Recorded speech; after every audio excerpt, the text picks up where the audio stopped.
Exactly. Yeah.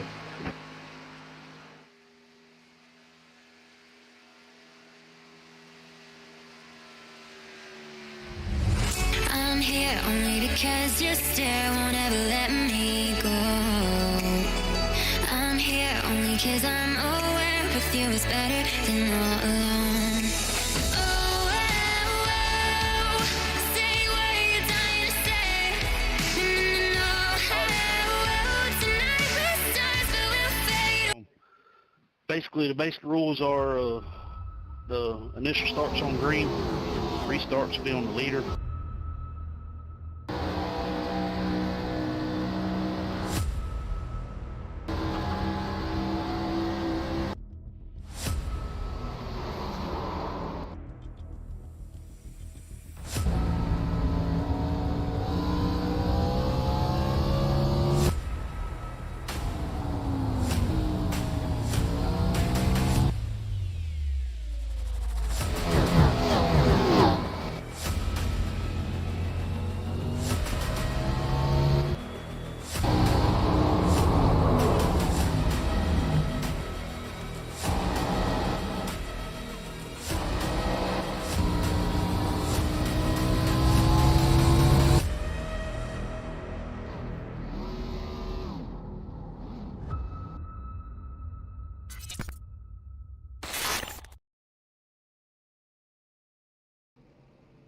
Hello everybody, welcome into Talladega Superspeedway for some continuing, I guess the series if you will, Tuesday Night Thunder here for Ron Morris Money Racing. We are getting ready to get started, but before we take the green flag, let's get down to trackside and get to your starting grid. Starting first tonight, guess who? It's going to be Steve Korosek. We are used to seeing this guy on the pole, and he gets himself back on it here tonight. To his outside is his Dale Cup teammate, Zachary Lima in the 12 car. Third is going to be the third Dale Cup driver in the field tonight. That's Cody Nagels. Fourth, Ron Morris Jr. That's good qualifying effort from Ron. Fifth, it's going to be Matt Gagnon. Sixth, Jacob Emery. Seventh, Jason Maines. Eighth, Michael Triscaro. Moving back, though, to row 5, it's going to be Matthew Baker and Nicholas Warner. 11th will be Mike Davenport. He has Jeff Merck to his outside. 13th is going to be Brandon Broadfoot. 14th, Danny Eshelman. Row 8, Michael Eden and Chris Vander. 17th, Garrett Maines. 18th, Daniel Eberhardt III. Daniel's teammate Dylan Jones starts in 19th. He's got Christopher McCall, one of the McCall Motorsports drivers, to his outside in 20th. 21st, William Scott, and the last driver in the field tonight is going to be Mark Vondell in 22nd. In the 59 car. Getting into your race info, we are, of course, at the Big Giant 2.65-mile super speedway that is called Talladega Superspeedway. Weather outside, 85 degrees, 38% humidity, cloudy skies, and 14-mile-an-hour wind. And I believe it was last week we were out here, we had winds similar to this, and Matthew Baker, we talked to him at one point, and he was letting us know that the wind was playing a factor and affecting these guys, so we'll see if it is the case as well tonight. These guys do have unlimited tires. We'll get more into that in a second. Take a look at the track temp. 124 degrees Fahrenheit. Going to be nice and toasty. Getting more into the race details. We are in the NASCAR Xfinity Series for 60 laps here at this giant track. 100% fuel, unlimited tires, which these guys are going to need. One fast repair, and as always, it is going to be fixed setups. So we know that Steve Korosek knows how to get it done when him and his Dale Cup teammates are up here. They are going to be a hard bunch to pass, but I'll tell you what, and we heard some guys talking about it pre-race, 22 cars, already a good amount, but the difference tonight is that all 22 of them are really, really big hitters. We have an extraordinarily stacked field tonight, and we appreciate everybody for being out here. We are getting ready to go green here. And we did, by the way, create a Ghost Racing Network Discord just the other day, and we would be more than happy to get everybody in it, and I will be putting a link out here in just a second as the pace truck gets ready to pull off and we get ready for the green flag here. In fact, we'll put it in there now. Go check that out. You get yourself into Ghost Racing Network Discord. We also do have Tuesday Night Thunder's Discord below in case you want to get yourself in on the money racing action. Of course, we are starting to close in on the championship, but I did hear rumor that there will be another season of this. We will talk more about that as we get closer. All right, here we go. Pace car is off. Steve Korosek, Zachary Lima, row 1. Cody Nagels, Ron Morris Jr., row 2. Talladega Superspeedway. We are getting closer to the championship race. Green flag is in the air. Good start here from the inside Looks like Zachary Lima doesn't really have any help just yet. Ron Morris Jr. getting through the gears to get up to his back bumper. A couple new guys in the field tonight. One of them is going to be Matt Gagnon in the 14 car. We'll see what he can do. That is a Toyota Supra. He may not have a ton of teammates being one of the new guys out here. Looks like he does have a Twitch thing, so we'll give him a quick shout out here as we go to the chase cam. Looks like Shanghai _TTTV. Go check him out on Twitch. Back up front, Steve Korsak, though, still leading the way, and they are getting organized. One thing that we see when we have big hitters like this in the field is there is going to be a lot of aggression early, especially because we did forget to mention this in pre-race, but there is a stage break on lap 20. That means this race is kind of broken down into those two races. That first one to lap 20. The second one is going to be those last 40 laps, where I think guys will be a little bit more patient, but this is the first time everybody's out on track with each other. They're all going to try to get everything that they can get right here.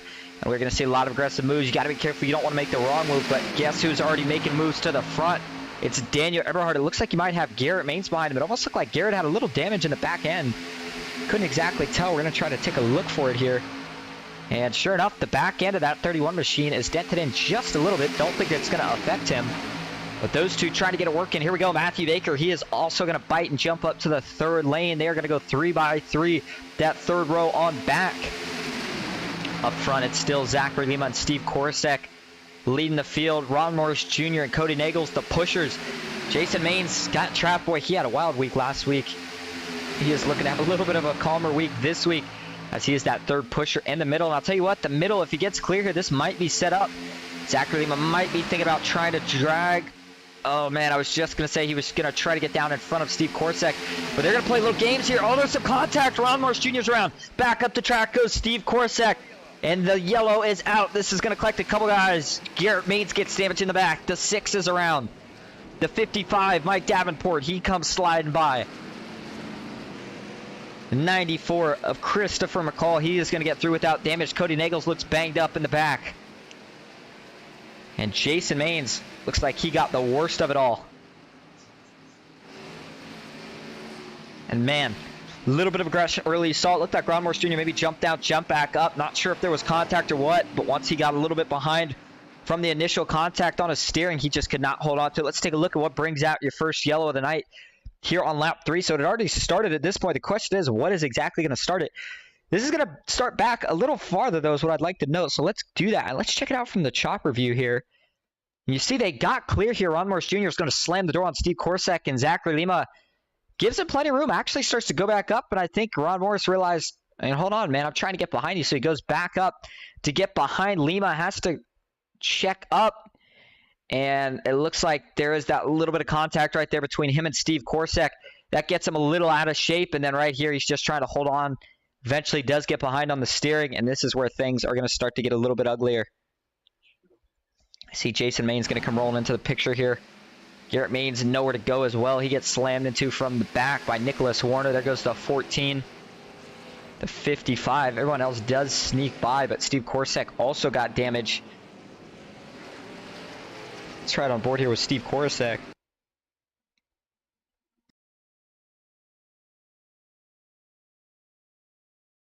Back this up just a little bit more so you can see that initial contact. It was ever so slight. And he may have just been trying to get a little bit of a side draft. And it may have been just a little too much. Take a look from his right front here. This should give us an even better angle of it. See, down into turn 1, he's gonna... You know what? I don't know if he actually ever makes contact from this view. Tell you what. Man, it really doesn't look like he makes contact from that view. So this may have been a slight net code. Because, I mean, I did not see any contact right there. So I think I'm going to chalk that one up as net code, at least for now. And then right here, watch Ron Morris Jr. Sorry, let's go down to Ron Morris Jr. He's already gotten behind on his steering right here. But it looks like he actually got away with maybe the least damage out of all the guys involved. You see he spins right there. There's contact with Steve Korsak. And then after that, he's able to ride around here on the apron. It looks like, sure enough, Daniel Eberhard held on to that thing. Pretty wicked save. The driver of the 90 car. Couple last views of it here.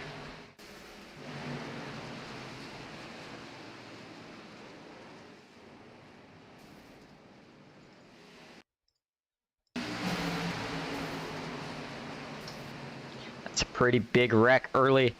A lot of these guys had nowhere to go, and a lot of them are going to have to be using that faster pair early. Let's go back live, though. We're up front. Zachary Lima is leading the way in that 12 machine. Second, Matthew Baker. Third, Jeff Merck. Fourth, Daniel Eberhardt. Fifth, Danny Eshelman. Sixth, Nicholas Warner. Seventh, Chris Vanderplatz. Eighth is going to be Christopher McCall. Ninth, Garrett Maines. And rounding out the top 10 is Mark Von Dell. Let's go back and see how some of these guys that had damage. Brandon Broadfoot didn't notice initially, but yes, looks like he did get involved in that accident as well. It looks like he's choosing to maybe not use his fast repair just yet. Mike Davenport, he's all banged up. So is Matt Gagnon, Steve Korosek, Cody Nagels, Brandon Broadfoot. We just talked about him. Jason Maines did have to use a fast repair. That thing was all banged up. Michael Triscaro, he's got damage, but he has not used a fast repair yet. Jacob Emery.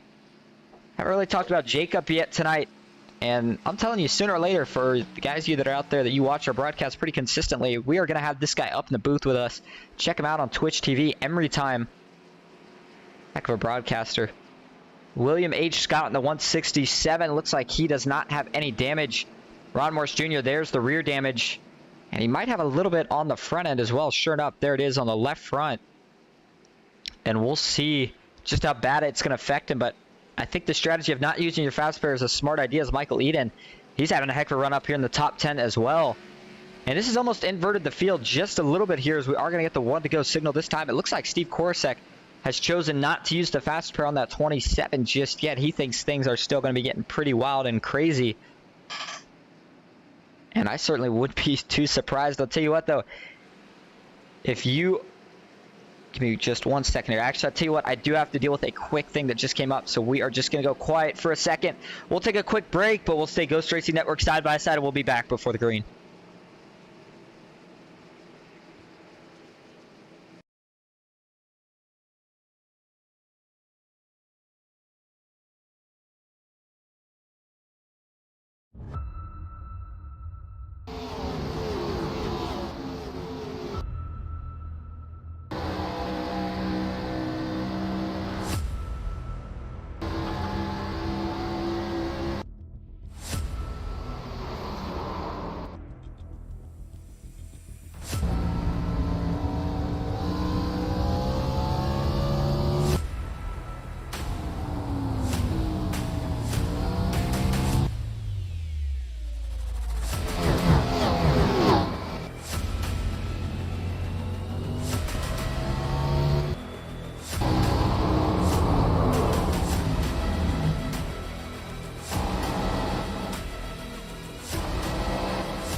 Welcome back to Talladega Superspeedway here for Tuesday Night Thunder. 6 of the 60 laps completed so far here tonight.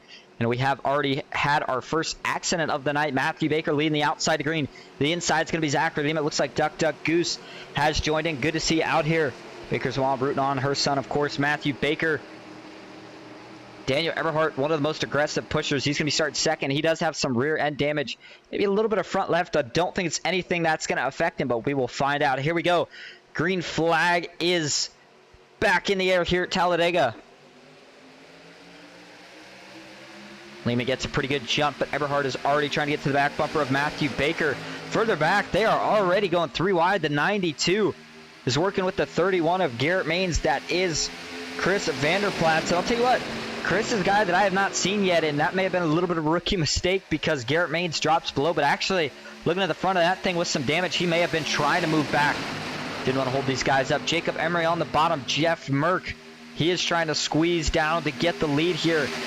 Danny Esselman pushing him. They're going to have a lot of work ahead of them, though. Those two outside lines have the momentum right now. And part of this is all from that contact in that first wreck that we just saw. You're seeing kind of an inversion of the field here. Some of the guys that are up here are guys that were maybe considering sitting back, but they know they still have a faster pair, and they're going to make sure they get as many positions as they can. Worst case scenario, they wreck, then they will go in and be on an even playing field. The bottom is still being led by Jeff Merck, but this first lap after the caution is going to go to Daniel Eberhardt in the 90 with Garrett Maines. And will Eberhardt drop down to the middle, or does he stay out top? Garrett Maines you know, he might be working with Daniel. It's hard to say tonight, but we know in general he likes to really get to the lead as quick as possible, so he would not want to sit behind Eberhard too long, as he knows those temps might start to get hot a little bit. Ooh, Lima got really wiggly off the front bumper rather, of Matthew Baker. Almost got down into Jeff Merck. Everybody somehow saves it, but now Eberhard and Maines are both going to get clear. Christopher McCall also going to jump in. Now he goes to the bottom. Daniel Eberhard wisely is going to take the bottom line. Doesn't want to see that 94 get a run on him. They settle back down to 2x2 and leash for the first 3 rows. Then it goes 3 wide with the 92. The 20 of Jacob Emery. That looks like that might be, yep, sure enough, the 6 of Danny Escherman still hanging around down there. Ron Morris Jr., damage doesn't seem to be affecting him too bad. He is still hanging around up here in this main pack.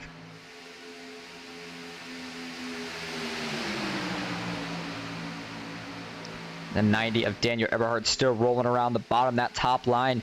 Garrett Maines now leads it. The 12, Zachary Lima, is going to tuck in behind him. He is looking for his 2 Dale Cup teammates. Fortunately, he's not going to be able to find them right now because they are sitting back, riding around, because they were in that first wreck. In fact, let's go all the way back and see how some of these guys are doing. You can see there's already some separations between a couple of these packs. Mark Vondell, Steve Korsek, Jason Maines, and Mike Davenport. Some of the cars that are hanging back here, hanging way away from the rest of the field.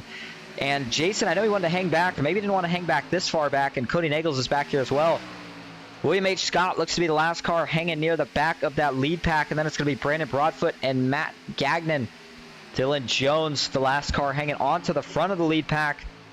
And then it's a Nicholas Warner, Ron Morris Jr. on up. These guys are all battling it out. Michael Eden still hanging just outside the top 10. Good run for him. He is currently, I was going to say, it looks like he's up 4 spots from where he started. Overall good run. The 2 biggest movers, though, 3 biggest movers, in fact, is going to be Garrett Maines, Daniel Eberhard, and Christopher McCall. They are all up 16 spots from where they qualified.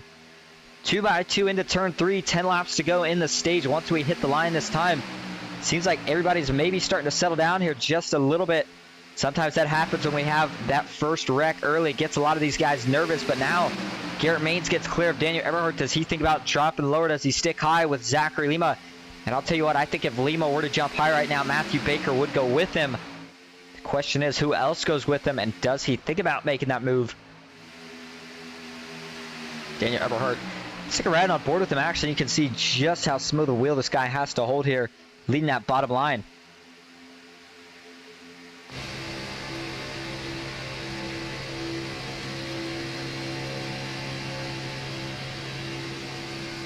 And you see those hands do not move much. He does run a little bit of an offset on the wheel, at least to the left.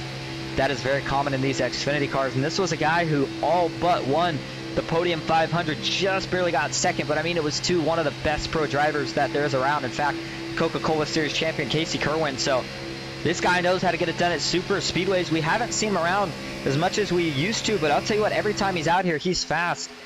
Garrett Maines, on the other hand, of course, one of the current Coca-Cola Series drivers, another one of the guys that's always fast. Zachary Lima, Matthew Baker, Jacob Emery on that 4th car on the outside lane. He is down 1 spot from where he qualified, but overall good run nonetheless. Chris Vanderplat's up 7 from where he started, and it looks like Michael Trescara on the 76 of Ron Morris Jr.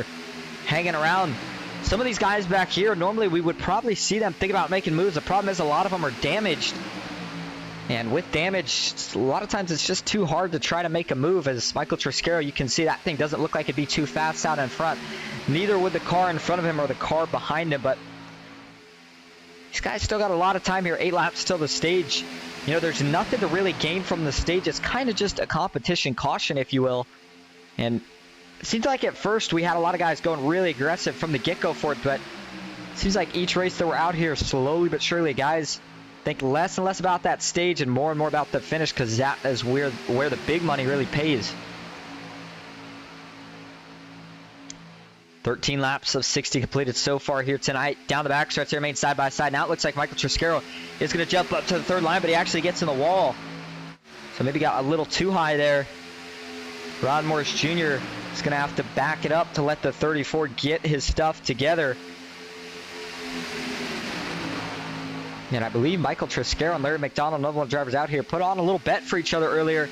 Not sure what race it's going to happen, but the rumor was that they were going to put $100 each up on whichever one of them can finish higher. So we'll see if that plays out, but if we're broadcasting that one by chance, it's going to be really exciting. 14 of the 60 completed so far, but we are only going to have 6 laps to go next time around in stage 1. Now it's time to make moves. And if you're not going to make a move, then you might as well just drop back to make sure you're not in any wreck. We kind of see everybody going to the top side here. That bottom is really falling apart. Now only 2 cars, but we're going to see a 3rd lane going. Here we go. Looks like Jacob Emery's going to jump out of line. He is going to get some help from the 92. But Matthew Baker and Zachary Lima kind of pulled away to the point where they're 3 wide. Didn't really do much. Michael Eden's also hopping in the 2nd line. They're going to get another draft. Will Jacob Emery try it again? He's going to need a push from that 2nd car. Jeff Merck doesn't have any damage. We'll see which lane he decides to go with. And Jeff Merck, you see him jump into that 3rd lane. He is ready to go, and I think that'd be a good car for the 20 to jump up in front of. Jeff Merck is one of the veterans, and he has no damage, unlike the 92 who is currently behind him. Oh, they almost squeeze into the wall. In fact, they do 4 wide. Oh, big hit. Danny Eshelman into the wall. Caution is out. Jeff Merck gets up into the air a little bit. The 6 now slides down into the grass. And that is going to be another mistake by one of these guys early that brings out your 2nd caution of the night. And the guys that were hanging back right now are thinking that they played a heck of a smart strategy. And I think I would agree with that. Let's take a look at it here. And this looked like just a split-second decision that was a little late and caused some contact. Let's see here. We'll take a look at it from the chopper view first. Watch the 92, the 20, and the 60 of Jeff Merck here. Actually, was there maybe a push from behind? See, the 92 kind of gets on the bumper of the 20 right here. Oh, and that's what sends Jacob Emery up the track, which ultimately gets Jeff Merck into the wall. Looks like everybody's going to hold on, but the 92 going down gets into Danny Eshelman, sends him up, and he takes a big hit right here. Boom.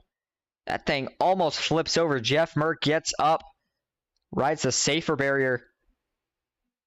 Danny Eshelman, big damage to that 6 cars. Jeff Merck looks like he is going to net code him after that. Jacob Emery, though, so nothing he could do. This was not Emery's fault. Looking back at it, it looked like a little push from the 92 in the corner. We know that is usually a no-no, especially if you're slightly offset as he was to the left. And once he made that initial contact, it was on from there.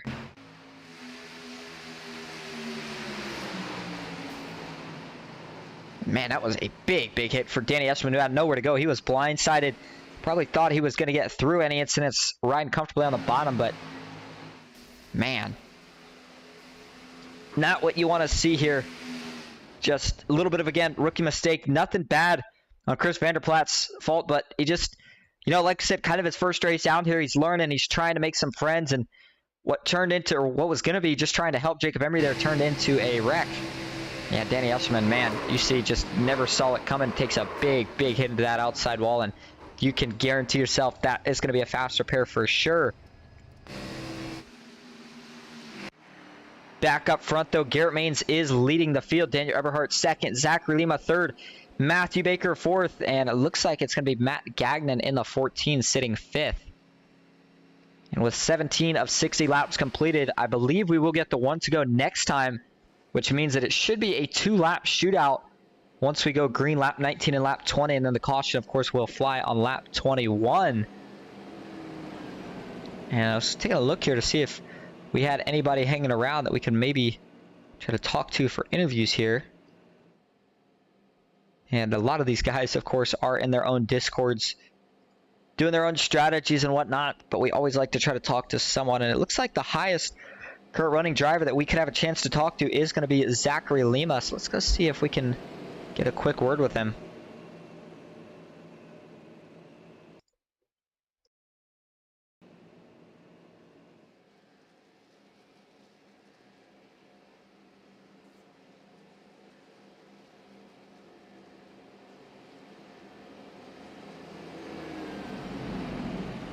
All right, and I have found the guy currently sitting in 4th place. That is going to be Zachary Lima.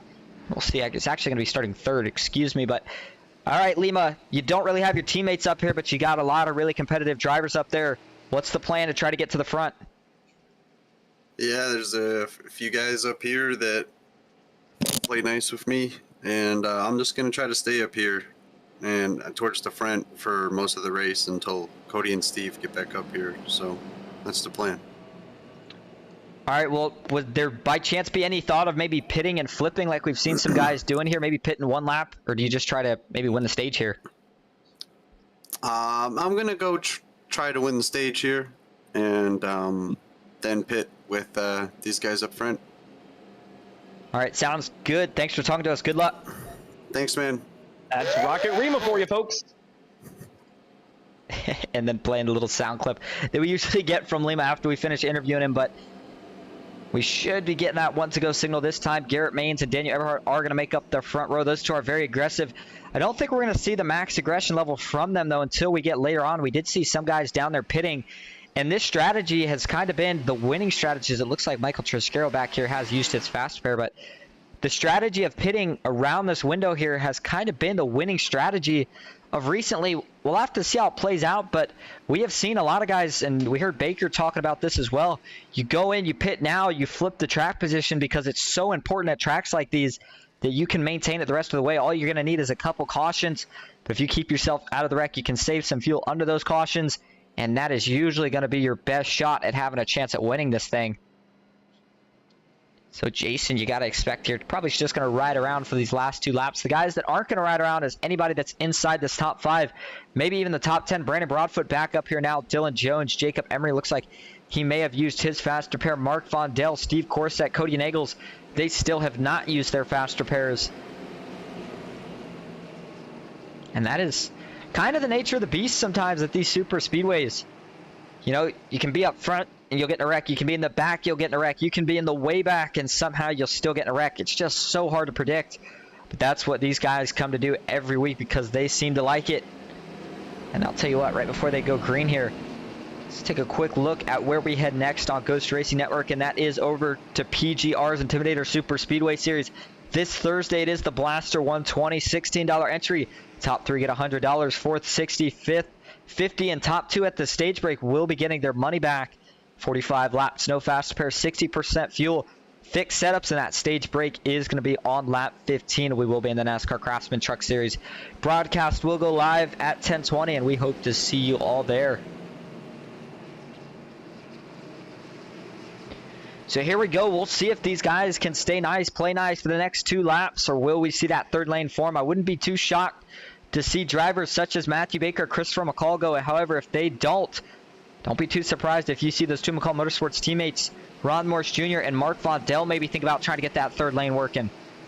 Zachary Lima doesn't have any teammates up here, but neither does the 5 of Matthew Baker. Not sure what Daniel Eberhardt's status is, but if he doesn't have any teammates, then that would mean Garrett Maines currently doesn't have any near him. These guys going to have to work together with somebody to benefit themselves. Let's see who it's going to be. Here we go now into the Geico restart zone for the 3rd time tonight. Green flag is back in the air. 2 laps to go in stage 1. This time it's a lot more of an even jump. That outside's really hanging with them. The backstretch is usually the place that we're going to see that outside do something. They're going to make it happen further back. It looks kind of like a mess right now. We're going to go to the blimp cam to see if everybody can keep it together. We did have one car drop off and fall to the back. Up front, though, they're still hanging side by side. Watch the backstretch. This is where the momentum is all going to carry. The outside is starting to get a big run. Matthew Baker is locked onto Daniel Eberhardt right here. If he can get clear, he's going to try to slam the door on Garrett Maines. It's going to be really close into turn 3. Now it's about a quarter of a car, half a car. Daniel Eberhardt's continuing to stay high, but now we see the bottom starting to come back. And sure enough, maybe waited a little bit too long. Garrett Maines is now back to his door. Side by side out of turn 4. I think Eberhardt choosing the top still because he knows he has 2 cars versus just 1 on the bottom. Lima's going to be able to push all the way to the checkered flag here before he blows up with only 1.5 laps. And now just 1 lap to go here in stage 1. Christopher McCall, Matthew Baker, do they think about maybe putting a move here on Daniel Eberhardt at the end, or do they stay in line? It seems like the rest of the field is kind of backed off at this point. Not really going to have a chance to do anything. You do see the 14 and the 76 kind of jockeying around, looking for some people to go with. Dylan Jones, he is lined up on the bottom, but he has no push. It is going to be a battle between these top 5. Now we see Lima and Garrett Maines falling back. Baker tries to take the inside, now back to the top. Eberhardt's going to try to block. He's not going to make it stick. Matthew Baker gets really out of shape. He somehow holds on to it. Garrett Maines now is going to jump to the top to make a move on the 90 of Eberhardt. And who does Matthew Baker go with here? Looks like he's going to the bottom now, back to the top, back to the bottom. He can't decide, and is he going to try to make it 3 wide here if he gets a shot at it? Zachary Lima back to the top line. At the line, it looks like stage 1 is going to go to Daniel Eberhardt in the 90. Yellow flag is out. And Matthew Baker doesn't look to be too pleased with the 90. Boy, he is on his back bumper. Little action here after the caution flag. Boy, he is still sticking on him here. It looks like he is finally going to cut him a break, but he is saying, hey man, I was there and I did not appreciate it. These guys going for potentially some post-race drama afterwards, but we'll see if we can get a word with Mr. Matthew Baker here in a minute. We'll give him a chance to cool down. But man, that got really, really intense there at the end. We are going to see pit stops here. Let's go back and take a look at this last half a lap, if you will. That's when things really, really got crazy. Let's show you a different angle here. You'll see that Matthew Baker and Eberhard are clear. Baker's going to try to get low. Eberhard tries to slam the door. Now goes back high. Eberhard also tries to go high. Baker all but wrecks the 5. Somehow holds on to it. And then Garrett Maines here sets himself up for a run on Eberhard. And I thought Baker was going to try to take it 3 wide. It looked like he was trying to kind of get these guys to stall each other out. And at this point, he says, all right, Eberhard, I'm going to push you as hard as I can through the tri-oval. Coming out of the tri-oval, Daniel Eberhard does indeed get that stage win. Second was Matthew Baker. Third, Garrett Maines.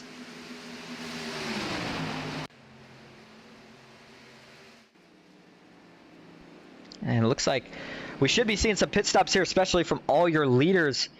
And then we will be, it'd be interesting, I guess, to see who really stays out here. But while they're getting ready and getting kind of down to get to their pit stops here, let's go hop in and see if we can pull up Matthew Baker and see if we can hear what just happened.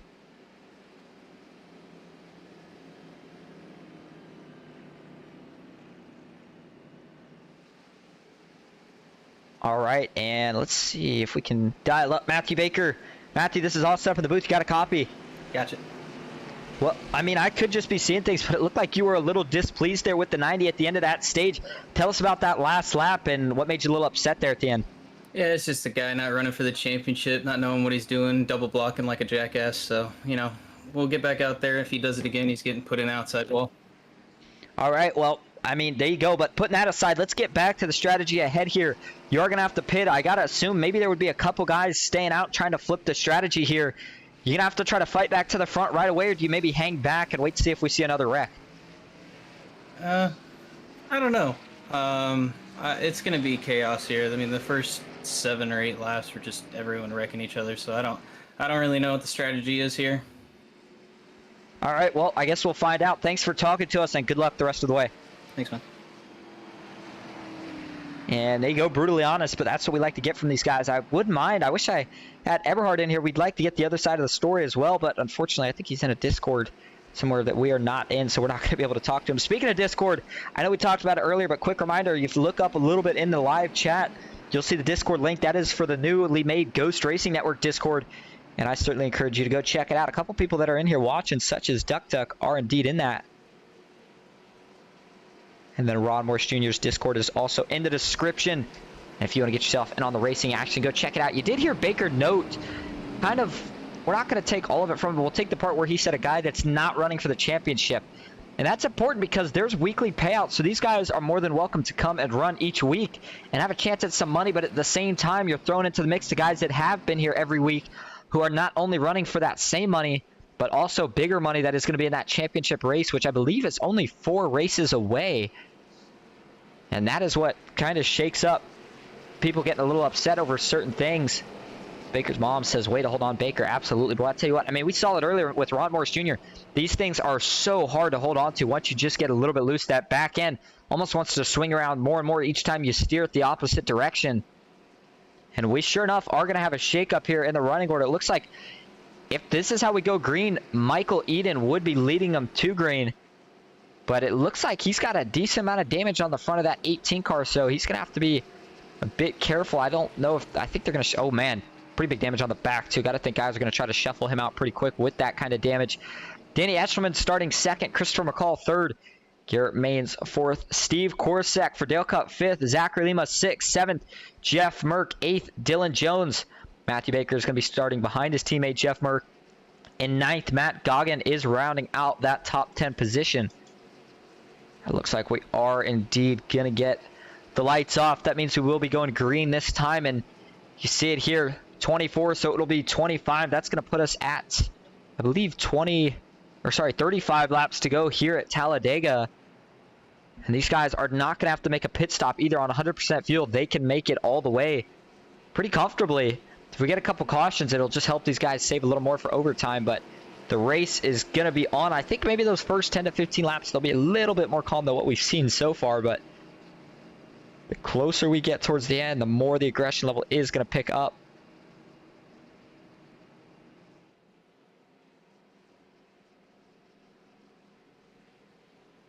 Hope everybody is enjoying their Tuesday night. If you're just tuning in, you are watching Tuesday Night Thunder here for Ron Morris Money Racing at Talladega Superspeedway on Ghost Racing Network. We thank you for being here with us. We had a heck of a race the other night in the Fast Track Sim Racing Cup Series at Richmond. Initially thought the SDK wasn't going to be working. Once it got working, those guys put on a heck of a show, but haven't been around a super speedway race in a little while, and these guys are putting on a pretty good one tonight. It's been a little messy at times. We've seen a couple mistakes, but at a certain point, it's going to clean up, and I feel like maybe part of that there hasn't been as much super speedway racing as we're used to seeing in the last week and a half, is maybe part of the reason we're seeing some of these mistakes. I mean, there is so many little factors that you have to do perfectly at these super speedways, and just messing up one can cause those big chain reaction wrecks that we see. Danny Escherman, though, this guy continues to become better and better each week. I remember when Danny's always been good, but he kind of felt like one of the more rookie guys. You know, he didn't really have a team to work with. You didn't really think too much of it, but now this guy's a threat week in and week out. He's up here running with the big boys, and it's just a matter of time before he will be joining one of those big teams. I think right now he might be on Team 3, or at least working with the Team 3 guys. John Mullahan, Chad Ross, none of the other Team 3 guys are out here tonight, even if that were the case. But Michael Eden, sure enough, going to lead him to green. Here we go. We'll see how quick before they try to shuffle out that 18 machine. Watch for Christopher McCall in the 27 of Steve Korsek to jump high just after we cross that start-finish line into the Geico restart zone for the final stage. Green flag is back out at Talladega. And Steve Korsek already generating a run. He knows exactly what he wants to do. There he goes up to the middle. Christopher McCall not going to be able to block it. He gets trapped here behind Michael Eden. Everybody else is going to go by. It looks like the top lane, though, already trying to get going. Zachary Lima and Dylan Jones. Does Garrett Maines have any chance at hopping up? He continues to push Danny Escherman, but he's not going to be able to go high. Does he try to go low? He is. Puts a block on Steve Korsek. Jeff Merck is going to stay in the middle. Now he goes to the bottom. Matthew Baker is already back behind his teammate. And Lima's going to drop low. Oh, man, Dylan Jones wanted to go with him. Wasn't quite clear, and he's still trying to slam the door. This time he does it successfully. In the 14, Matt Gagnon trying to go high. He drops back down low. He does have some damage. Now we see Dylan Jones dropping to the bottom. Up top, it's a longer line, but very disorganized. And a lot of cars here still sitting towards the back. Some of these guys are damaged, but some of them I think are playing it safe now because they already did use that one fast spare, and it looks like one of those guys is Cody Nagels. Yep, that thing is cleaned up, so we will be looking for Cody at the end. Same deal for Davenport Triscaro. Nicholas Warner, he has also used that fast spare. William H. Scott. And this is really interesting as Daniel Eberhardt is blinking a little bit. He looks to be cleaned up. The 24, Brandon Broadfoot. Don't think he has used his fast spare just yet. Jason Maines used a fast spare. So did Jacob Emery. Mark Von Dell is clean. But these are all guys just sitting back right now. Even though there's no pit stop, they think there's going to be a wreck. But, I mean, at this point, it's almost as if you have more guys sitting back than these two up here racing. And the lead's the safest place to be usually. We know you can get caught up in a wreck anywhere, but Steve Korsek, after getting in an incident, falling back, he's going to retake that lead. Jeff Merck, though, jumping high. He wants a chance at it next. Leaves his teammate Matthew Baker, who is now going to be in charge of pushing Steve Korsek through the travel. You see the cars get a little wiggly. That is the most unstable part of the track. At least it seems like it. I mean, that's where there's a couple bumps, especially if you're on that bottom lane. It seems to smooth out the higher up yet. But Jeff Merck does get clear. Does he decide to drop down? No, he stays up for now in front of Garrett Maines. Zachary Lima, Danny Escherman not making a move just yet. Neither is Christopher McCall. And I wouldn't be too surprised if they keep this 2x2 formation until we get within 25, maybe 20 to go, and then we'll see some racing. If we are to go green until those last 10 to go, until the 10 to go mark, if you will, that is when you will see that gap between all these guys really tighten up, close up, and you better believe we will see that third lane get working, potentially even a fourth lane. Certainly would not put it out of the question because we have seen it before out of turn 4. Look at the separation. 2 packs now, the front pack, a couple cars, a couple more cars, and then that second pack, which needs to be a little careful here. I know you feel like you're safe, but if you don't get lined up here, you could be in danger of losing that front pack. It's right on the nose here of Jason Maines. He catches that 92 machine, and will he go high here? Sure enough, he will. And I think Eberhardt's going to jump up to the top too, and he right now is saying that we have got to go to the front. So him and Eberhardt, two of the best in the business, going to get linked up, and they are going to go to the front as quick as possible. Jacob Emery realizes what the game plan is. He's also going to follow these two high. Remember, you do need at least 3 cars if you want to make progress. Only 2 right now. They're waiting to get 1 more with them. And as they do that, let's do a little Tuesday Night Thunder. Crank it up from Talladega.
And that is going to do it for tonight's segment of Crank It Up. Up front, Steve Korsak still leading the way. We did see Matthew Baker take the lead for just a moment, but he has lost it again to Steve Korsak. The 60 of Jeff Merck continues to work that top line. He does have the 6 of Danny Eshelman behind him, but everybody else so far has dropped down to the bottom with the exclusion of Ron Morris Jr. Looks like now Daniel Eberhard, Jason Maines, they did catch that pack. They are back to the top, or at least Daniel is. Looks like Jason maybe still staying low. And we'll see if Eberhard is looking to go all the way to the front here, or if he just wanted to get to the back of this pack.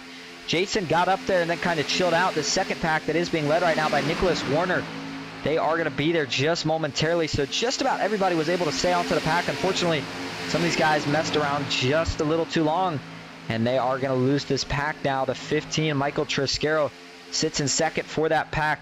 But looking a little further back here, drivers such as Chris Vanderplatz, he has the 24 Brendan Broadfoot, but those 2 cars are damaged and they're losing a ton of time right now. Brendan Broadfoot, William H. Scott all falling back, and Michael Eden with the most damage, it seems like, as he has lost complete connection with the pack. And you see it on the track map there, separated by not, I wouldn't say, we'll say maybe a fourth, maybe a third, if you will, of the track length in total. But up front, it's starting to get a little bit more aggressive again. You can just slowly start to feel things picking up, and part of the reason for that is because one of the big hitters, such as Daniel Eberhard, is making his way to the front.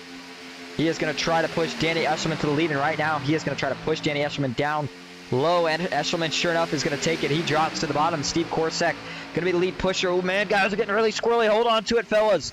Oh, my goodness. Garrett Maines up to the top line, 3 wide now. Everybody's getting really, really aggressive. Steve Korsak jumps down in front of his teammate Zachary Lima, and they all somehow condense back down into 2 lanes. Danny Eshelman got shuffled off track. He's going to have to come back up. These guys are going to give him room. 3rd lane. Oh, he's got to be careful now. Steve Korsak onto the apron. He holds on to it again. This time he falls behind Zachary Lima. And oh my goodness, hold your breath. These guys cannot get it figured out right now. Dylan Jones to the bottom, Eberhard and Maines up top. And now Matthew Baker is also going to follow to that top line. Zachary Lima, Steve Korsak, probably wondering what the heck just happened. I don't think Steve has too much damage from some of the contacts that he just made there. There is a little bit, but I think he's going to be okay. He's just kind of regrouping right now, catching back up to the draft. Now we see Matthew Baker drop low, and watch it. He said if the 90 tries to get in front of him too late, but I don't think the 90's going to worry about it right now because he knows that Matthew Baker doesn't have any help. And Zachary Lima is trying to get up there to help him. We do see a 3rd lane right now. That is to McCall Motorsports teammates Ron Morse Jr. and Christopher McCall. Tell you what, one of the guys that we certainly miss out here seeing that I could tell you would guaranteedly be with these two right now is Kenneth McCall Jr. And we continue to wish him the best on his road to recovery. And man, cannot wait to see him back out here once he eventually does. Christopher McCall's trying to get down to the third lane. It's going to make him 4 wide. Or sorry, almost 4 wide. Actually 3 wide though around his teammate.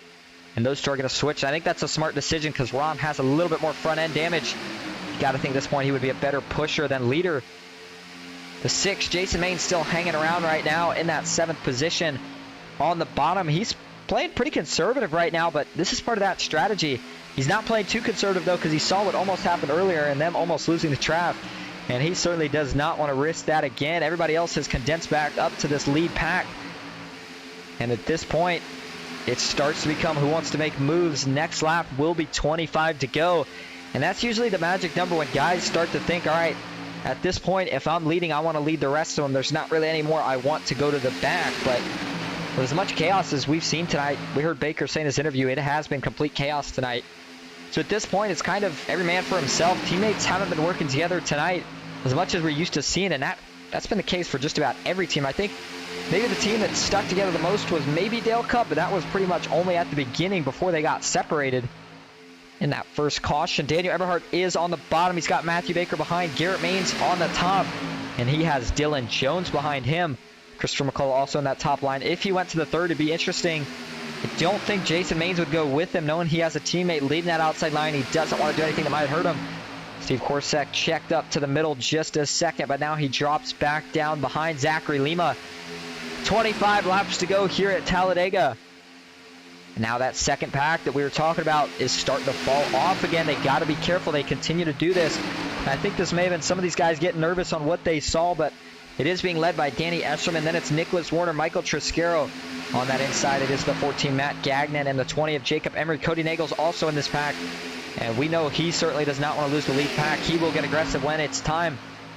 They should be okay. You can hang in the draft as long as you are within a second and a half. And boy, they are really playing with that gap right now. In fact, they are just at, oh, big crash, turn 3. Huge crash. This is going to be the big one. It looks like caution is out. Mark Vondel slides down the track. We went to look at the data, and this one collects, it looks like, at least a handful of cars. And that strategy of sitting in the back worked out. Looks like Matthew Baker may have got the worst of it, but let's take a look at what happens here. And I am not sure what happened here, but Matthew Baker has towed. And let's play the slow. Ooh. Oh, did the 5 maybe blow it up here? I saw some initial smoke. I could not tell what it was here. Should take another view here. That's my first guess here of what happens. Look for the puff of smoke. Or was it contact? I think that 5 car may have blown up. I'm not sure. That's a tough one. We'll have to take a look on board with Matthew Baker. Man, some big hits for these guys. It looks like, oh man, somebody just slightly touched Mark Vondel there. Think they're going to be okay, but yeah, not sure what happened here for Baker. Let's stick around on board with him and see. We'll take a listen. That'll usually be your best guess on exactly what went wrong. And take a listen in.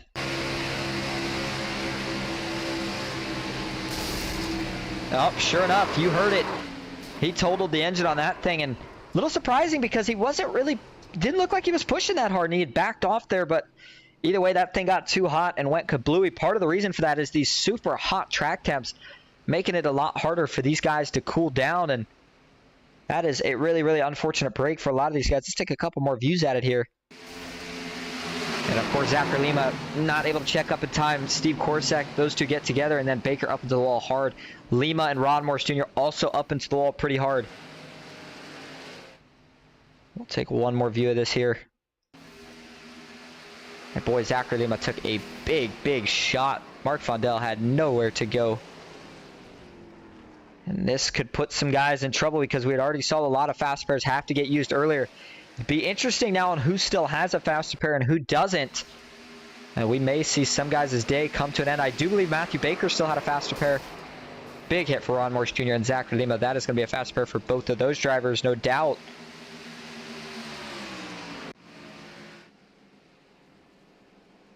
Back live, it is Daniel Eberhardt leading the way here at Talladega with what is 23 laps to go. Garrett Maines second, Dylan Jones third, Christopher McCall fourth. Jason Maines currently rounding out the top 5. Let's go back and take a look at how some of those guys are doing that at damage. Baker is still in the pits, but I believe this is because he is towing right now. We'll see. I think he has a fast spare, though. Mark Vondell's back out. The 18 of Michael Eden still out. Chris Vanderplat's, Brandon Broadfoot. And it looks like now Ron Morse Jr. has used his fast repair. Steve Korosek was one of the drivers that did not have another fast repair, so he is only going to be able to fix that thing as much as optional. We'll let him. Cody Nagels, who was hanging back, he has got a clean car, and Zachary Lima is the other guy I was curious about because we saw him involved in that wreck, and it looks like he is all cleaned up as well, so he did use his fast repair and is ready to go again. Tell you what, let's see if we can get an interview here from McCall Motorsports' Christopher McCall. Gonna go see if we can find him and dial him up here real quick. And hey, Chris, this is all set up for the booth. You got a copy? Hey, I got you. All right, well, here you are. You're up here. You got your teammate Mark Vondell with a clean car. He's going to be trying to work his way up here, but what's the game strategy here? You got a lot of really good guys around you, not too many teammates. How are you going to get to the front? It's going to be difficult. My best bet probably is going to be just push Garrett and just try to get to the end and have a shot. I mean, the top 5 besides me are all teammates, and they're some of the best out here every week, so it's going to be tough not having no help. I know Mark's back there, but it's going to be tough for him to come up. It's going to be very interesting here.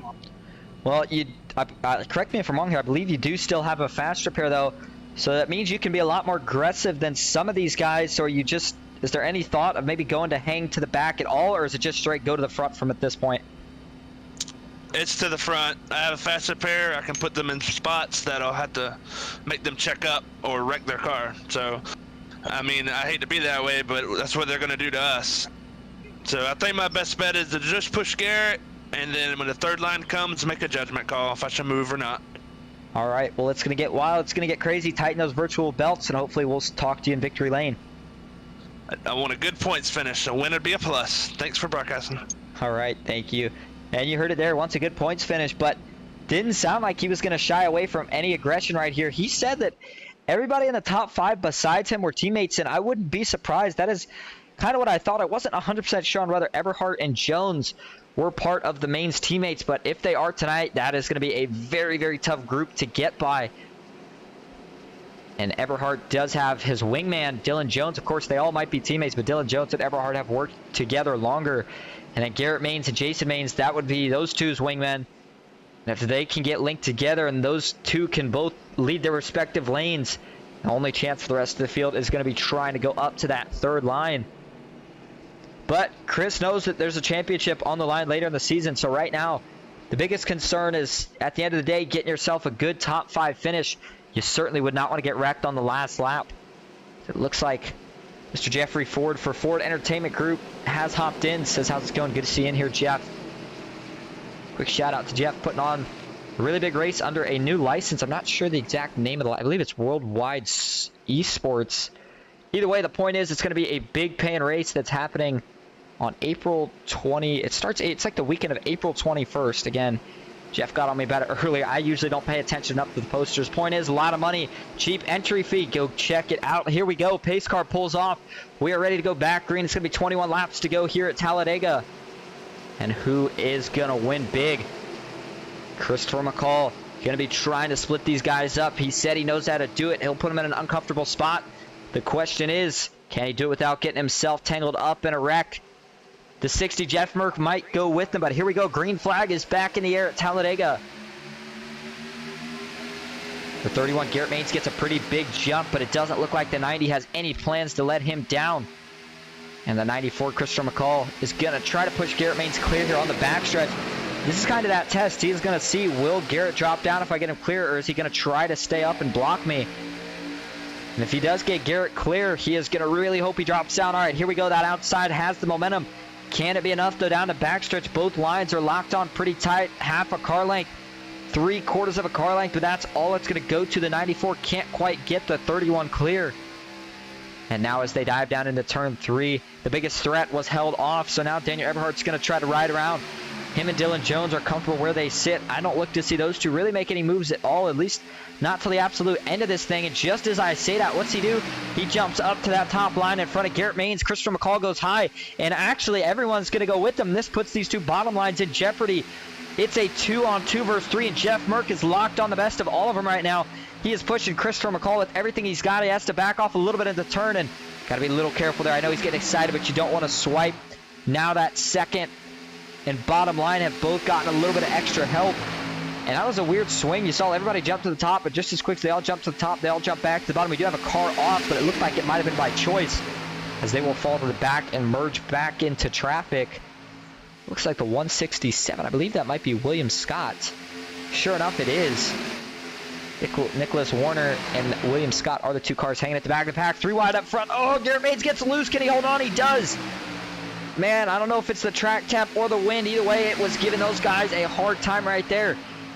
Man, these guys have had some insane saves here tonight, and now that's going to kind of change the momentum up here for just a second. The inside still leading, though, and Dylan Jones, Everhart on that second line.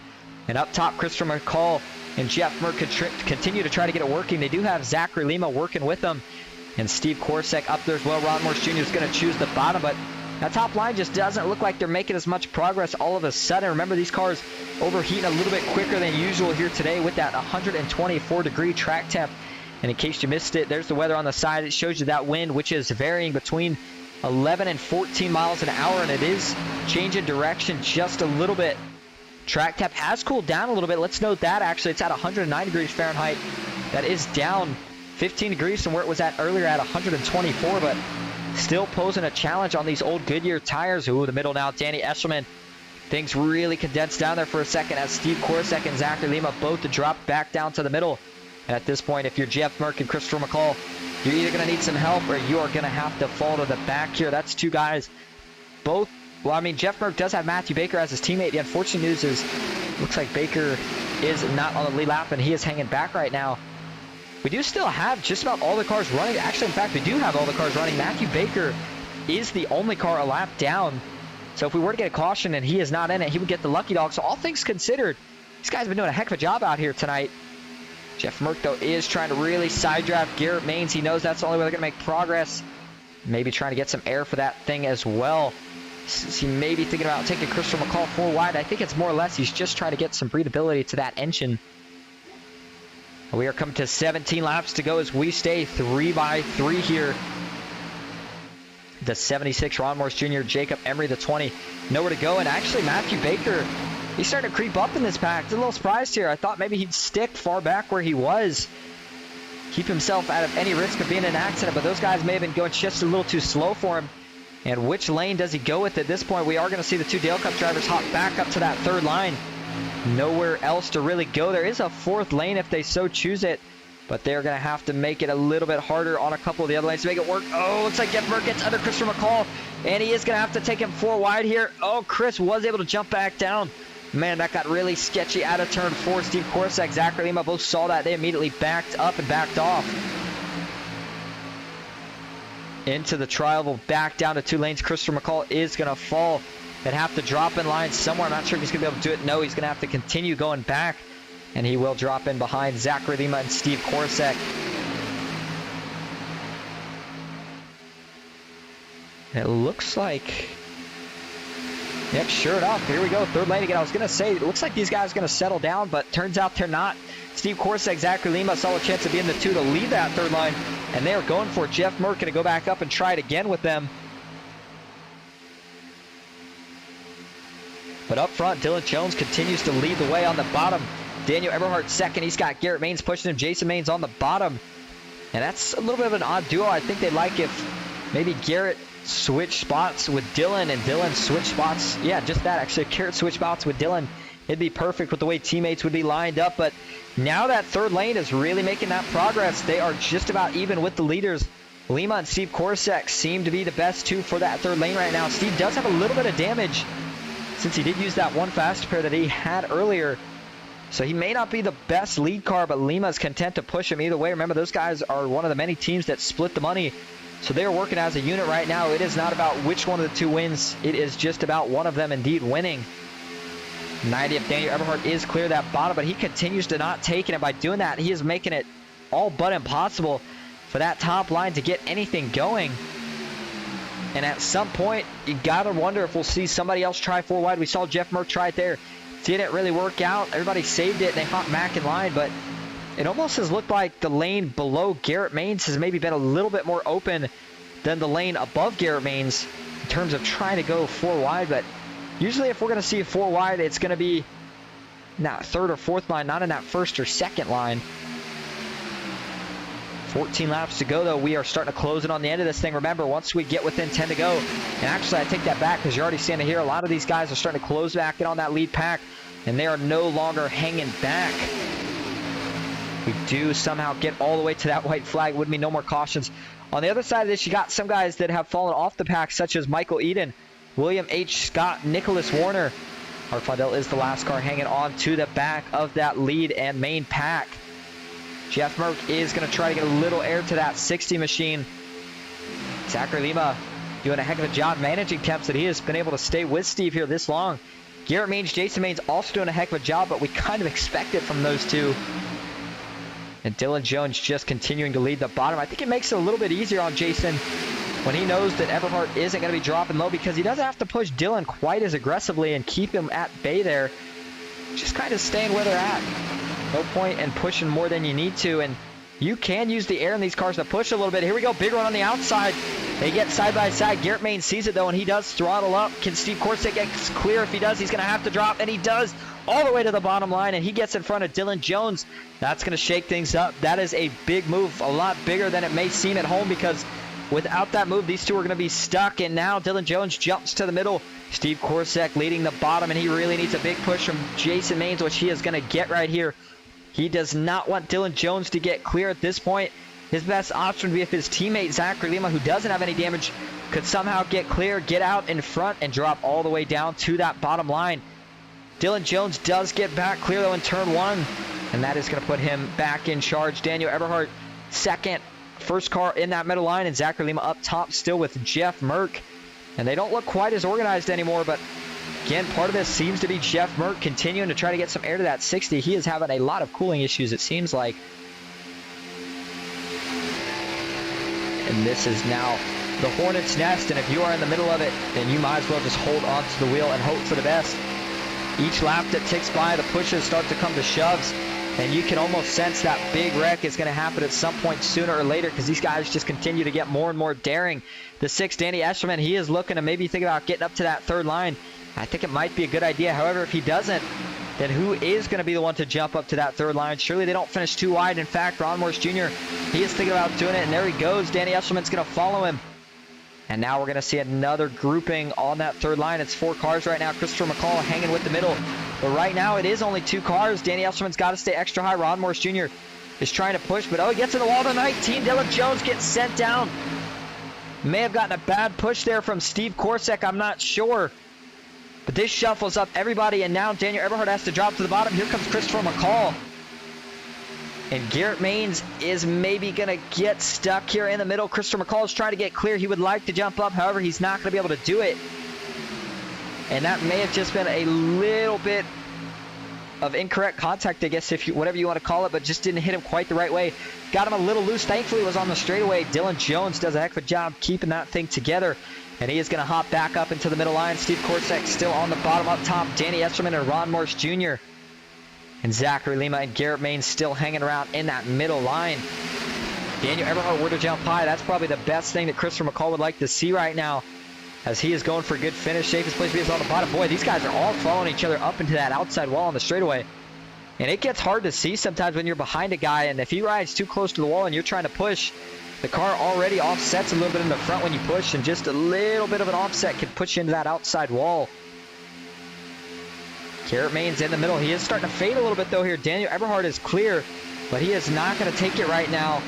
Zachary Lima, if he can get clear up top, does he think about taking the run? This would be his best shot, as Dylan Jones is no longer side by side. In fact, he has fallen back, but Jason Maines, he knows he will not get help from him, because that is his son and teammate Garrett Maines that is leading the middle line, and that is who he would stick with if that 12 were to jump out of line. Steve Korsick, currently sitting third on the bottom. If somehow him and Lima could find a way, but just as I say that now, Lima does go up to the third lane. And he's going to get a push here from Dylan Jones. They do have 3 cars in total right now. Into turn 3, still 3 by 3 to bottom. Daniel Eberhardt leads. Garrett Main second. Oh, Jeff Merck almost got down into Steve Korsak. They all hold on to it again. Jason Maines is pushing Garrett right now. Can he push him to the lead? Does Jason think about taking this one for himself by chance? You got to believe not, even if he gets clear. We see these guys do some of the best teamwork out here. And now that they're linked up, I think they're going to try to hold that middle line for the rest of the race. Jeff Merck really pushed on the back of Jason Maines. Got to be careful pushing the pusher. Oh, man, he almost got up into Zachary Lima again there. But now Garrett is clear of the inside if he were to decide to take it. Jeff Merck is still pushing Jason Maines. Boy, he is refusing to give up on the job of pushing the pusher. And there is going to be contact. I'm telling you, ladies and gentlemen, this is not going to end well. This can only go on for so many more laps. And if I am seeing what I'm seeing right now, I think I'm going to do what one of these drivers such as Cody Nagels is doing, and I am getting the heck out of the way. Because I just don't see any way these guys are going to make it right now. Cody currently running back in the 17th position, down 14 from where he started. But he is waiting for that big wreck, which if he's going to have it happen, he's going to need it to happen before we take the white flag. Otherwise, we will finish this thing checkers or wreckers style.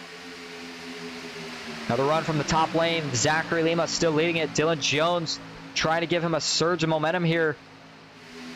Turns are the hardest place to hold momentum if you're on either of those top lines. Usually we'll see guys try to side draft the heck of the lane below them, which is what we see Zachary Lima trying to do here. Oh, Daniel Eberhardt drops down. Caution is out. And this was for an incident involving Michael Eden, who was riding by himself, I believe. And let's see what the heck happened here to the 18. And I know he was telling some people earlier that he was having some wheel issues. This starts way back. I wish I could tell you what happened here, but I'm not sure.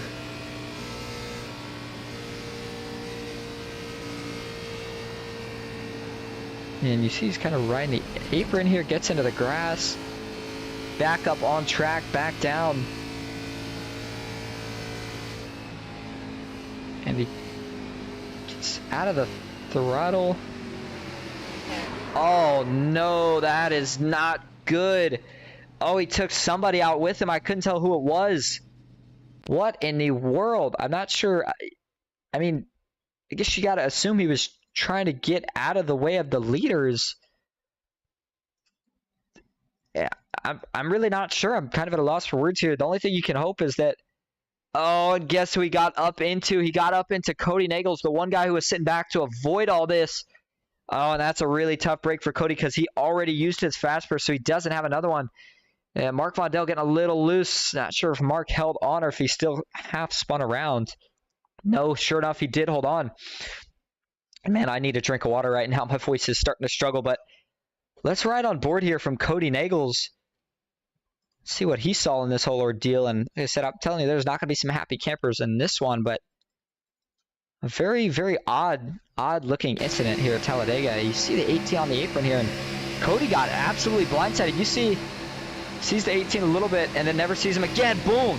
And man, that might scare you a little bit as a driver. And for now, we'll just say it was technical difficulties because, like I said, I'm not sure what else to call it. But man, you hate to see that for Cody Nagels, and that looks like it might end Michael Eden's day. Up front, Garrett Maines, Daniel Eberhardt.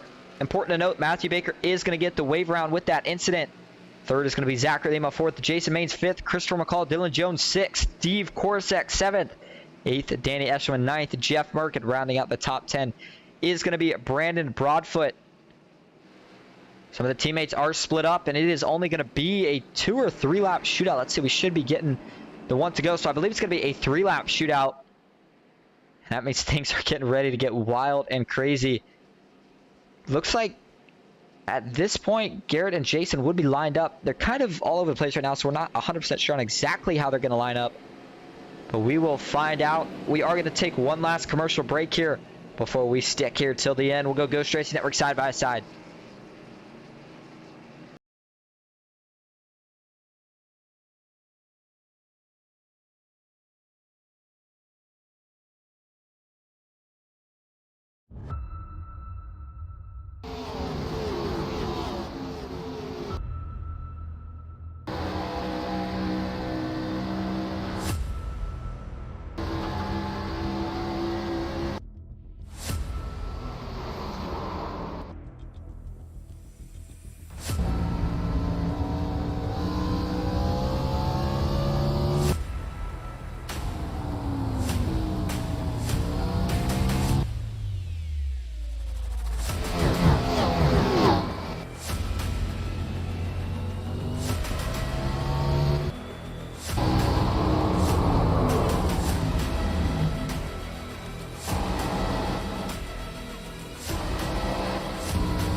And if you're still hanging around and you're getting ready for this potentially final restart here at Talladega Superspeedway with what is going to be 3 laps to go. Garrett Maines leading, Daniel Eberhardt second, third is Jason Maines. It has been a pretty wild race so far, and that late caution is just going to make this thing even more wild.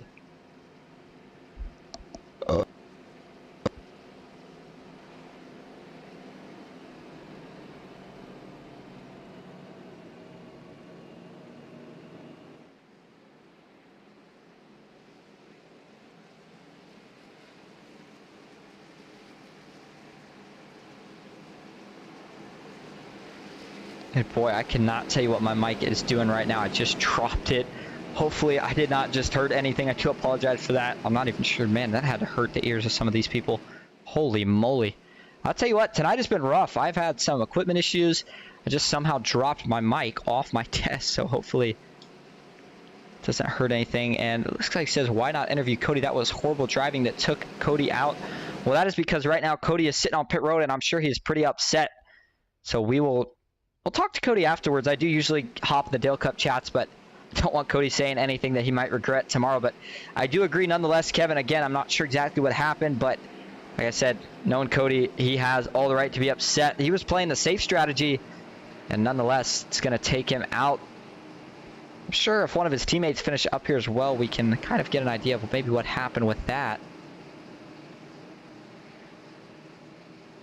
It's going to be 3 laps to go. I know we keep saying it, but 2 laps under racing is a lot better than just 1, because remember, it takes 1 lap to really get up to speed, so that'll give these guys 2 laps at full speed. And then if we take the white flag, it'll be over no matter what happens. If Garrett Maines gets clear, does he drop down below Daniel Eberhardt? I think not, because he does have Jason Maines behind him in second, or second on the outside, if you will. Zachary Lima is kind of trapped here. He does have Steve Korsak behind Christopher McCall, who's behind him. And maybe those 3 try to find a way to split Eberhardt here, but I don't think Eberhardt's going to give them an opening to do it. But we will certainly find out right here. The 31, the 90.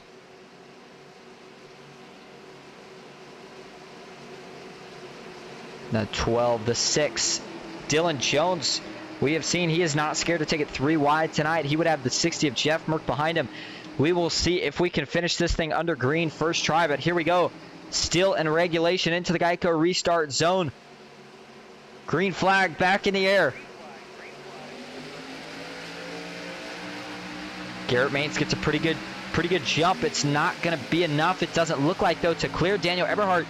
His teammate, though, Jason Maines, gets right to the back bumper. Dylan Jones side drafted a little bit further back. Nick Warner has already went 3 wide on the top line. He does have the 92 behind him. Chris Vanderplatz, now we see the 60 of Jeff Merck jump high. A lot of these guys already taking it 3 wide, not going to waste any time. They know what they're going to have to do. Steve Korsak is one of those guys, and he is really watching what Jeff Merck's doing. Jeff Merck is leaning hard. Oh, contact. Dylan Jones around back up into the pack.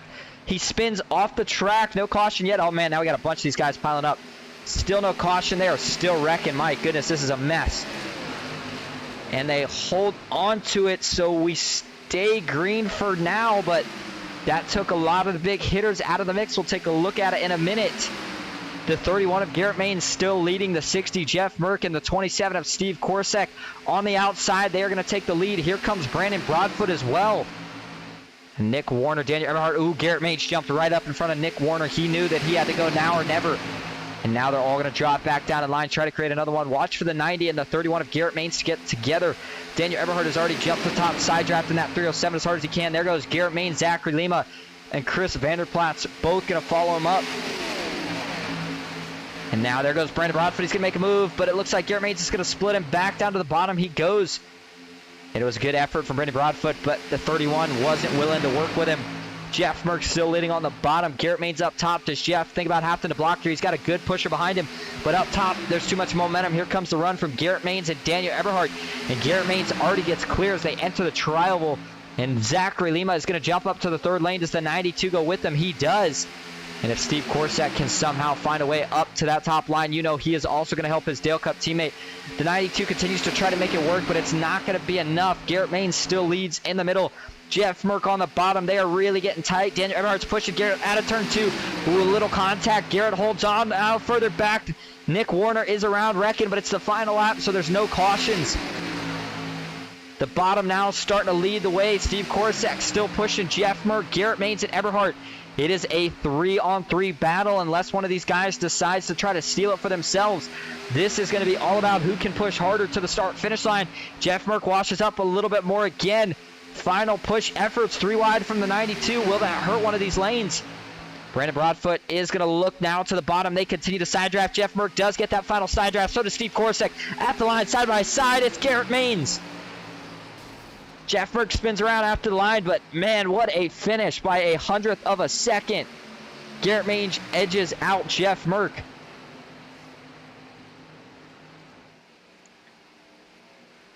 Good win by Garrett. Boy, that one got tight at the end, but I know what everybody is probably wanting to see, so let's go back to it first. And that is the incident that did not bring out the caution, but collected so many drivers there on that first lap on the restart. See, look from the chopper view, man, this did collect a bunch of them. The unfortunate part is when it happens off track, iRacing does not throw the caution.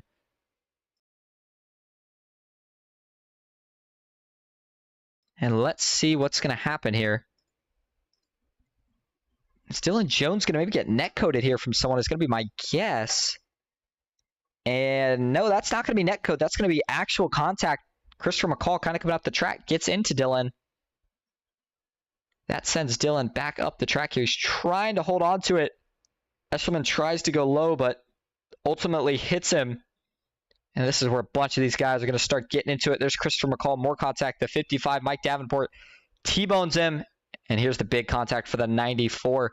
That sends him spinning into that inside wall. And they do all keep it off the track. The big reason that the caution never came out. And then if we go back up front here, let's go to just before that checkered flag. And you see Alpha turn 4 here. Things got really chaotic. They got really wild. The man that came out in front of it was Garrett Maines. The big side draft here almost worked. I mean, look how close they get. But Daniel Eberhardt was able to line up and give the push here. Ooh, actually, Steve Korsak falling off a little bit of the bumper of Jeff Merck may have been what got Garrett the win there towards the end, of course, with the push with Daniel Eberhardt. And man, crazy, crazy races. Duck, duck. Actually, it looks like it says we had a couple things. Looks like Bear Palm was in here. I believe that's Andrew. Baker's mom says, wow, and come on, Merck. Maines dominates like a god. Love to see it. And do you have the series standing, says Duck, Duck, Goose. We actually do not right now. I will make sure that I have that for the broadcast next week.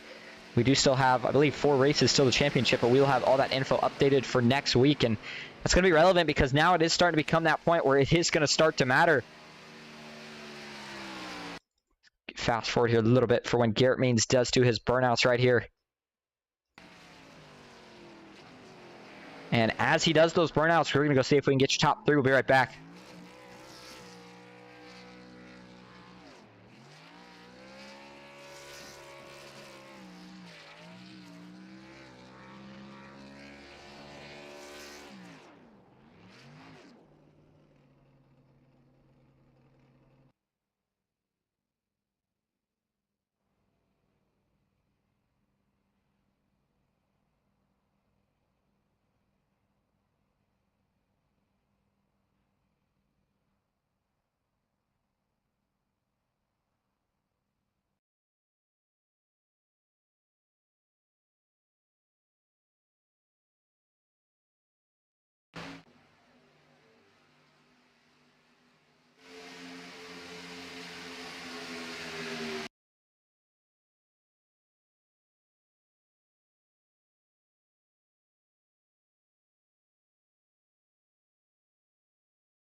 All right, and we're going to start with third place finisher. We're still waiting to see if your winner's going to hop in here, but third place finisher tonight, Daniel Eberhardt. Daniel, you got a copy? Yes, sir. All right, you bring home third. You gave Garrett Maines the winning push there right at the end. Tell us about your night. Yeah, it was all over the place. Got the points we needed. Thanks to Ron Morris for putting this on. Garrett was a big help tonight. When you're in these situations, you got to either just sit there and take the pushes, or you got to push. So you can't force something that's not there, and there wasn't nothing for me to do, and I'm not gonna sit there and drop back or cost somebody else up in front of me that spot. So it was fun though. I was going to say, I mean, it was a crazy race. The amount of wrecks in total that we saw was insane. So for you to survive it all, and I believe not even have to use your fast spare is a heck of a run. Before we let you go, though, tonight, is there anyone you want to thank or shout out? Yeah, you for doing this. You work your ass off each and every week, doing this for these guys for, little to nothing. So thank you for doing that each and every week. It's fun seeing you guys each and every week. It's fun racing. Some people it's not, but hey, that's all right. And that is part of it. But that's what makes money racing money racing. Either way, congratulations on the third place finish. Now we'll move on to second place finisher, and that's Jeff Merck. Jeff, you got a copy? Yeah, buddy, what's going on? Well, you almost got the win. So close. What more do you think you needed right there at the line? I don't know. Maybe I needed my nose to be damaged like Garrett was, and I would have won it. But apparently my clean car wasn't fast enough. Maybe I need that pro license, and my car will be faster. Well, I'll tell you what, you had to fight through a lot today as well. Similar to Daniel Eberhardt, you were one of the guys, though, that I know you only really had one teammate in Matthew Baker, but it looked like every chance you had, you were up there trying to go three wide, pushing anybody you could to get around these guys, and it certainly paid off. Yeah, I mean, it's real hard to beat guys when they show up, 5 or 6 drivers, I mean, if you can't win a race when your team's a third of the field, I guess I don't know what to tell you. So we do the best we can. Well, we take the runs when we can get it, and then, they pull stupid moves on the track, then they say some smart ass comment over the radio, and then they're the ones that get butt hurt. But, that's the way they are. So we'll move on. Our little small team will get up there and give them as much shit as we can give them. If we get wrecked, we get wrecked. But I know if it would have I know if the shoe would have been on the other foot, it would have been the same thing. It's sometimes you got to take what you give, All right. Well, bring home second tonight. Before we let you go, is there anyone you want to thank or shout out? Yeah, I want to give a big shout out to Matthew Baker. He's a military man. He goes out and fights for the country when other people don't have the balls to stand up and do it. So big shout out to my teammate Baker. Big shout out to Corsac too. He pushed the hell out of me down the back. I pretty much keyed up. I don't know if you heard it over the radio. I keyed up going into 3 and 4 and said, push, if we die, we die. So he tried the best he could. Like I said, we just didn't have enough teammates to push. So we got second place. We're happy with that.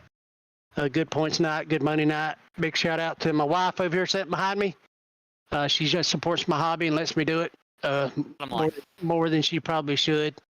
So big shout out to my loving wife, Bandit Motorsports. Those guys, I don't race with them much anymore, but always like to thank those guys. Patented Paints, he painted, I don't know if he painted his Blue Angels paint or not. I know I got a couple in the paint shop, or at the shop being painted. So, and Ghost Racing Network, I'm not really sure what your name is, but I know you always put on a hell of a show. So keep doing that, and I'll keep going back and watching. All right, thanks, Jeff. Well, this is Austin up in the booth, but anyway, just messing with you. Thank you for talking to us, and congrats on the second place finish. All right, bud, thanks. And your winner tonight, Garrett Maines of the 31. Garrett, you got a copy? Yes, sir. All right, well, you bring home the win by just 1/100th of a second. What were you thinking there coming through the tri-oval? Oh, I thought Jeff had me. I think they got disorganized coming off of or coming out of the tri-oval, and that was kind of the nail in the coffin for him, because I think Eberhardt was like on the cusp of blowing up there. I thought for sure that we were about to boat anchor, but we got lucky. That all really fell apart for us. And there's just a lot of disorganization on, I think it was coming to the white flag down the backstretch. and we regrouped and were able to get one last run up to the front. Well, it was a really good run up to the front, especially with all the chaos we had today. We know that we're slowly starting to close in on the championship now, and I know that you guys usually work together with quite a few teammates. You and Jason, of course, the two main teammates. Is there a certain point where you have to break off and try to focus on getting that championship for yourself? Well, you see, I'm only able to make half these races, so I'm kind of in the points. Like, I think I'm in the top 5, but I've missed half the races, so there's like no, there's really no shot for me, especially since the championship is literally on a Coke race night, which is quite disappointing. I thought that we were going to actually like race for points, and then I found out there was a championship race. I'm like, oh, I've got a shot. Oh, wait, I can't attend. So we'll see. Hopefully, I wasn't aware of that until recently, and that was a bit of a letdown, but at least we're, in the hunt right now for the points, at least. That's just a added bonus. At least I would have the invitation if I could attend, but it's been fun. I mean, I've enjoyed the races, and I feel like we've gotten lucky a few times recently, especially tonight, but huge shout out to Eberhard there for the killer push. I mean, that was one heck of a clutch comeback. Well, a win tonight, one of many still to come for the driver of the 31. Before we let you go, is there anyone you want to thank or shout out tonight?